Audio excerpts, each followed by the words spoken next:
Have you ever felt like a bit of a parrot with your guitar? You know exactly what I mean. Oh, yeah. You spend, what, 3 weeks, maybe a month, learning one specific song. You're sitting there with a tab or a YouTube video, pausing, rewinding. Maybe you learn a little Blackbird by the Beatles, or you finally nail a Mississippi John Hurt tune. You memorize exactly where your fingers go. You play it, sounds great. But then you finish the song. And silence ensues. Exactly. The heavy silence of, okay, what now? Yeah. You realize in that moment that you haven't really learned how to play the instrument. You've just learned how to type out a specific sequence of notes that someone else wrote. You're painting by numbers. You're just painting by numbers. That is a wildly common plateau. In fact, I'd say that's where most intermediate guitarists live. We tend to learn styles rather than principles. We learn the Travis picking pattern or a Celtic pattern. Exactly. We treat them as these rigid boxes. We have a box for blues, a box for folk, but we don't know how to build the box ourselves. Which is why I'm so excited about the deep dive we have today. We are looking at a dissertation. It's basically an instructional manifesto by a guy named Christopher Macor called Fingerpicking Principles. And the title really says it all. It does. We aren't here to learn a song today. We are here to crack the code. Right. The whole mission of this text is to hand you the keys to the car. Right. Macor's argument is that if you understand the fundamental building blocks, the literal DNA of fingerpicking, you stop mimicking. And you start creating. You start creating. You can build your own patterns. I love that. It's the difference between, memorizing a speech phonetically in a foreign language and actually learning to speak that language. That's a perfect analogy. So let's unpack this. Macor breaks it down into some really digestible mechanics. But before we get to the fancy stuff, we need to get our alphabet straight. Right. He uses this PIMA notation throughout the document. Yeah, which is standard classical notation. But for anyone who hasn't seen it, it's really simple. P is pulgar, your thumb. I is index. M is middle. A is ring. So it just helps us map out the choreography of the right hand without saying thumb, index, ring every 5 seconds. Exactly. Keeps it clean. Okay, so PIMA. Got it. So Macor starts with what he calls the fan pattern. This seems like the most soothing place to start. It feels very logical. It is soothing, but don't let the simplicity fool you. Think of it like opening and closing a hand fan. It's a very linear, flowing movement. Okay. Macor uses the C chord for his example. You aren't jumping around, you're just sweeping. You play strings 5, 4, 3, 2 fanning out towards the floor, and then you just come right back, 3, 4, 5. So visually, your fingers are just kind of rippling across the strings one after another. Exactly. The sequence is PIMA, sweeping down, and then MIP coming back up. It creates this very rolling, almost harp-like texture. Because you're hitting adjacent strings. Right. The intervals are close together, it's consistent, it's predictable in a really pleasing way. Right. PIMAMIP. It just circles back on itself. It feels very circular. But, you can't just ripple forever. You need a beat. You need something that drives the car forward. Yeah. And that is where Macor introduces the second pillar, the alternation pattern. This is where the feel changes completely. Okay. Instead of that smooth sweep, you are now bouncing back and forth between the thumb and the fingers. This is the engine room. This is what people think of when they hear fingerstyle blues. It is. The sequence Macor details is PIP, MPA, PM, PIP. Whoa, hold on. Slow that down. That's a lot of fees. It is. And that's the point. It's thumb index, thumb middle, thumb ring. The thumb is constantly reasserting itself. It creates a rhythmic pulse. It does. If the fan pattern is a flowing river, the alternation pattern is a drum beat. It has this kind of jagged, driving energy that propels the music forward because the thumb is acting as your metronome. So right there, just with those two tools, the fan and the alternation, you essentially have a slider for your music. Yeah. You can slide towards smooth and dreamy or slide over toward rhythmic and driving. Precisely. And notice, you haven't learned a song yet. You've just learned 2 fundamental ways your hand can interact with the strings. But I guess he points out that if you stop there, you're still going to sound a little linear. A little too... Safe, yeah. Because in both of those examples, you're mostly playing strings that are right next to each other. Neighboring strings. It's safe, but it can get boring. So how do we break that up? We introduce jumps. Jumps, okay. It's exactly what it sounds like. You stop moving to the adjacent string, you skip over one. Macor outlines a pattern like PMIA. PMIA, so you're jumping around a bit. Yeah. You might hit the thumb, then jump with the middle finger, catch the index inside, and then hit the ring outside. It essentially creates these little gaps in the sound. Yes. And those gaps are what's interesting to the ear. It breaks up that predictability. Suddenly, the listener doesn't know exactly which note is coming next because you aren't just walking up and down the stairs anymore. You're skipping steps. You're skipping steps. It opens up the harmony because the pitch difference between the notes is wider. I like that image. Now, there's another concept he brings up here called groups.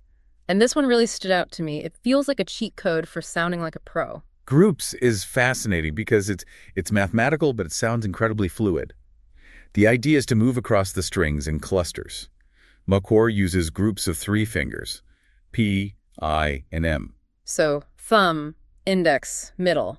Just that little triad of fingers. Right, so imagine you're holding a minor chord. Mm-hmm. You start on the low 6th string. You play a group of 3, 6, 5, 4. Okay. Then you shift your hand slightly and play the next set, 5, 4, 3. Then 4, 3, 2. Then 3, 2, 1. Oh, I can hear that in my head. It's like a waterfall. It is. It's a cascading effect. You're recycling the same simple movement, just 3 fingers. But by shifting it across the string sets, you get this tumbling sound. So it sounds complex to the listener, but for your hand, it's actually just a repeating loop of logic. That is the work smarter, not harder principle of guitar playing right there. You learn one mechanic, you just move it around. Okay, so once you have these 4 elements, fanning, alternating, jumping, and grouping, you have your alphabet. You have your alphabet. But having an alphabet doesn't mean you can write poetry. This is where it gets really interesting to me. Macor talks about this phenomenon that happens when you start practicing these patterns. Yes. It's almost like a ghost appearing in the machine. The emergent melody. This is a crucial pivot point in the text. Macor notes that as you cycle through these patterns, especially on the higher strings, you'll start to hear little melodic fragments just popping out, riffs. And it's accidental at first, right? You aren't trying to write a melody. At first, yes. Yeah. It's just a byproduct of the pattern interacting with the chord shapes. But the aha moment is recognizing that those random high notes are actually a motif. And once you hear it, you can seize it. You can start intentionally emphasizing those notes. You thread that little melody through the chord changes. So you aren't just playing a pattern anymore. You're finding a song inside the pattern. Exactly. You go from being a typist to being a writer. You start editing. You say, I really like that high G note that pops out on the upbeat, so I'm going to accentuate that. And this applies to the low end, too. Macor really emphasizes that the thumb is often underutilized. Yeah, usually the thumb is just the drummer. It goes thump, thump, thump on the beat. Which is fine, right? That's the Travis picking foundation. It is fine, but Macor argues the bass can be a melody in itself. It shouldn't just be keeping time. It should have its own contour. It should be moving. And this brings us to what I think is the most challenging part of this whole deep dive, the brain workout. For sure. Because if my thumb is doing a melody and my fingers are doing a melody, my brain has to split in half. Independence. It is the holy grail of fingerstyle guitar. Macor compares it to lead guitar playing, but with a twist. You have the thumb playing the bass, and then the P and I fingers playing lead lines or scales. And he says using rest strokes. Can you clarify rest stroke for us quickly? Yeah, a rest stroke is where you pluck the string and your finger comes to rest on the string behind it. Okay. It creates a punchier, louder tone. It's very common in classical and flamenco. So he's saying use that strong guitar tone for the melody while the thumb handles the bass. Okay, but how do you actually practice that without your brain exploding? It feels like rubbing your tummy and patting your head, but the tummy rubbing is doing algebra. You have to scaffold it. You start with what he calls a pedal tonic. A pedal tonic. It just means your thumb stays put. It keeps hitting the root note, the tonic of the scale. Just a steady pulse. Boom, boom, boom. Okay. While that is going, your fingers try to play a simple scale. Okay, that sounds manageable. The tummy rubbing part is very simple, just a heartbeat. Right. But once you master that, you start toggling the thumb. And this is where it gets cool. Instead of just hitting the root note, you toggle between the root, which is the 1, and the 5th, the 5. Dum, dum, dum. The classic country bass line, Johnny Cash style. Yes. And then you expand that. Macor suggests a power chord configuration root. 5th, root, so 1, 5, 1. I see. So even a full triad loop. Root 3rd, 5th, 1, 3, 5. So essentially, your thumb is playing an arpeggio, outlining the chord, while your fingers are off doing their own solo career on the high strings. That is the goal. Total separation of duties. The thumb becomes the bassist, the fingers become the vocalist. And speaking of the vocalist, the Fingers Macor has some strong opinions on how to practice scales. Because let's be honest, running scales up and down is boring. Really is. It's the broccoli of music practice. It is. If you do it linearly, do re mi fa so. It's robotic. It puts your brain to sleep. So Macor suggests practicing scales over that moving bass. He lists specific variations that force you to think differently. Let's run through these because I think this is actionable stuff for anyone listening. First is linear, which is standard, but then he moves to inverse. Right. Instead of going up to scale, go down. Simple enough, but playing a descending melody against a generic bass line creates this interesting tension. Then he has the skip scale. This one sounded tricky to me. It's a mental tether. Yeah. You play a note, and then you return to the root. Then play the next note, return to the root. Oh, I see. You're constantly anchoring back to home base. And it trains your ear to hear every interval against the tonic. Yes. It's fantastic for ear training. You're not just learning finger placement, you're learning what a fourth sounds like, what a sixth sounds like. And then we have groups again, but applied to scales this time. This is that 3 steps forward, 1 step back motion. It lengthens the run and gives it a melodic shape rather than just a straight line. It makes the scale sound like a Baroque melody. It really does. And finally, intervals, jumping thirds. This is very musical. It sounds less like a scale and more like a harmonized melody. So the takeaway here is if you practice your scales using these variations while keeping that thumb moving, you aren't just practicing technique. You're not. You're basically improvising etudes. You are making music during your practice time. And that is the secret sauce. If it sounds musical, you'll do it longer. You won't hate your practice sessions. So we've got our patterns, we've got our brain split in half, we've got our fancy scales. Where does this all lead? What's the summit of this mountain? The summit is the guitar orchestra. I love that phrase. It sounds so grand. It's the realization that connects this back to classical guitar. When you play with a flat pick, you are generally committed to one line or one strum at a time. It's a single voice. Right. But with fingerstyle, you have, well, 4 or 5 active picking fingers. Yeah. You can play multiple independent lines simultaneously. And this is where Macor brings in the word counterpoint. And I feel like we should define that because it sounds like scary music theory homework. It can be, but let's simplify it. Usually guitarists think vertically. I hold a G chord shape, I strum it, and all the notes ring out together in a block. A block of sound. That's vertical harmony. Counterpoint is thinking horizontally. You have a melody line moving on the treble strings, and you have a bass line moving on the lower strings. They are independent lines. Okay. But, and here's the magic, at any given moment, the notes they happen to be playing align to create the chord. That is a huge shift in perspective. You aren't holding a chord shape and plucking it. You are weaving 2 lines together, and the chord is just the result of their intersection. Precisely. The chord isn't the starting point, it's the result.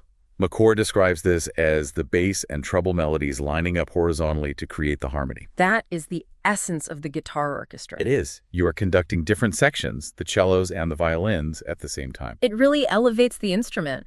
It makes you realize why people like Chet Atkins or classical players sound so huge. They aren't just playing guitar, they're playing an arrangement. And that brings us full circle to the intro of Macor's dissertation. Why learn principles instead of styles? Because if you only learn a style, you are limited to the arrangements of the past. Right. If you learn counterpoint and independence, you can arrange anything. You can take a Beatles song, a jazz standard, or a melody you hum in the shower, and you can build a full orchestral arrangement for it right on your fretboard. That's really empowering. It takes the mystery out of it. It's not magic, it's mechanics. It's mechanics applied with creativity. So let's wrap this up. We started with the fan pattern, simple, beautiful, effective. We moved to alternation to get that rhythm driving. Then we spiced it up with jumps and groups to stop sounding like a robot. We split our brains in half to give the thumb its own life as a bass player. And we used those clever scale variations, skip scales and intervals, to make our practice musical. All leading to that guitar orchestra mindset. It's a complete roadmap. Yeah. And the beauty of Macor's text is that it doesn't end with, now play this song. It ends with an open door. These principles exist so you can create your music. That's the key. You aren't relying on the patterns of the people who came before you. You're standing on their shoulders, sure, but you're reaching for something new. That is the definition of artistic freedom. I want to leave you with a thought today that really struck me while we were reviewing this. We usually think of a song as chords with a melody on top. That's the standard model. Right. But if you take Macor's advice seriously, if the bass line is a melody and the top line is a melody, and they are treated as equals, does the concept of a chord actually disappear? That's a deep question. Think about it. Maybe there are no chords. Maybe there are just two independent stories being told at the same time, and the harmony is just where those stories happen to intersect. That changes the way you look at the fretboard completely. It turns the guitar into a conversation between two voices. It certainly does. Pick up your guitars, give that fan pattern a try, and see what stories you can tell. Thanks for diving in with us. Keep playing.